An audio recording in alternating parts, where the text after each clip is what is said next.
Hello YouTube, I'm Dawn with Double D Homestead, and today I'm going to do a shelf-stable pantry meal. So what I have here is a quart of homemade chicken broth. I got some canned chicken, which is what I use sometimes, but today I got some leftovers, so I'm not going to use this. I'm going to use my leftover chicken over here. And I got some dehydrated celery, dried onion, and in this bowl I have 2 cups of all-purpose flour, and to that I am going to be adding some baking powder, salt, pepper, and eggs. Excuse me. I'm sorry, y'all. I'm trying to get sick. So, let me be back. So the first thing I'm going to do is get this started in the pot here, and to this, I'm going to add another jar of water that I'm going to measure out of this so I can rinse the jar out good. Get all the flavors. So maybe I can open this. Maybe not.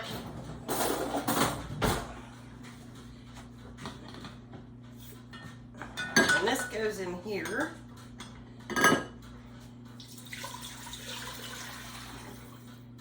And I'm going to add some water. I'm going to do another whole quart. And I'm trying to get all the fat out of the jar because, you know, fat equals flavor. Pour that in. And then I'm going to put in about a 1/4 cup of dried onions, which would equal a whole onion. And I'm going to do about the same with the celery. I know it's not an exact measurement, but it's close enough. So I do like celery in it. And then I'm going to get that up to a boil and let it boil a few minutes. And then I'll bring you back when this is boiling. All right, while I'm waiting for this to boil, because it's getting close, I'm going to add to my 2 cups of flour, I'm going to add a good teaspoon of baking soda. And mix that in a little bit. And some salt and pepper to this too. Probably about a 1/2 teaspoon of each in the dumpling. And then I'm going to put some in this pot too, because I forgot. So I'm going to just put about a teaspoon of pepper in here and about a teaspoon of salt. And it's to taste, however much you like. If you want more, add more. If you want less, add less. Get this mixed in a little bit. I'm making chicken and dumplings. I don't think I told you that, did I? So yeah, I'm making chicken and dumplings. Now, to this, for every cup of flour I use 2 eggs. Because this makes a puffy, fluffy dumpling on the outside with a little bit of chew to the middle. My favorite kind of dumpling. But you can roll them out if you want. You can just make a rollable dough and make a thinner dumpling. Some people like those. I like them pretty much any way you make them. I eat them. I'm not picky when it comes to dumplings. And I'm just going to mix these together in here. Let some egg go crazy. I'm going to mix it up good. And when you have this stuff already on your pantry shelf, of course I'm working with flour, it just makes, you can make such fast meals, just so fast.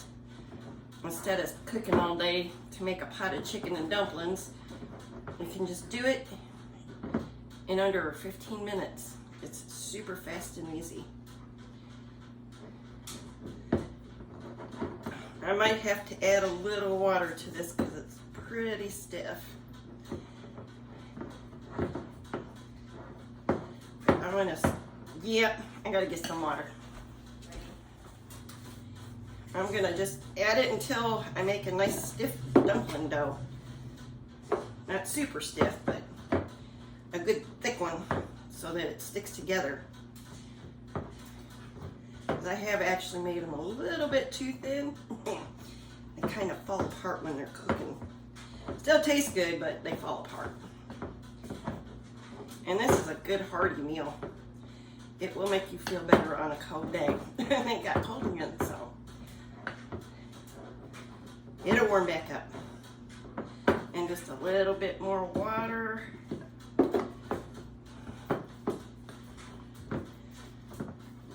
Oh yeah, I'm getting there now. Maybe so you can see.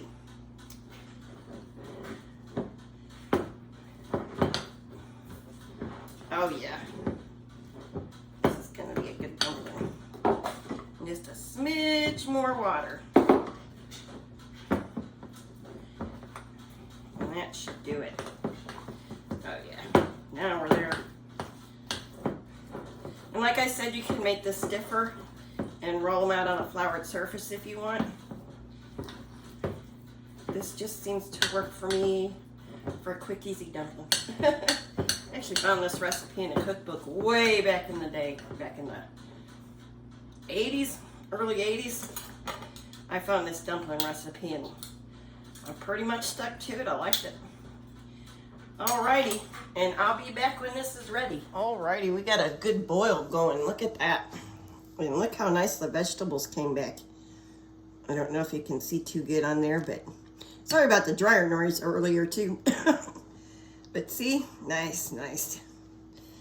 All I do is I use a small spoon to make my dumplings because these get big. And I'm gonna wet my spoon in my juice here. And I'm just gonna drop these in this way, like that. And do the whole bowl in there. And once they're in there, these are cooked for about 10 to 12 minutes. Generally, I let them get done and they'll sink a little bit. And I'll show you what that looks like when they're done. I got them all in there and I just want to show you how fast they start popping up or puffing and getting big. These are some of the first ones and they just, see how big they get? So yeah, don't use a big spoon unless you want giant dumplings. So all I'm gonna do now is put the lid on and simmer these about 10 to 12 minutes. All right, these are about done. I wanna show you, it makes like a kind of almost gravy. See? Oh, doesn't that look lovely? And see how now they kind of dropped? They're not all floating on top anymore. That means it's time. Alrighty, I wanna say thank you to all my subscribers that come back every day, and thank you to all my new ones. And you're always welcome to hang out here if it's your first time. Stick around and hit the subscribe. And here's our chicken and dumplings. Oh, they look delicious. And I can't wait to eat. So, I'm hungry. Hot. Alrighty, y'all. You take care of yourself and God bless y'all.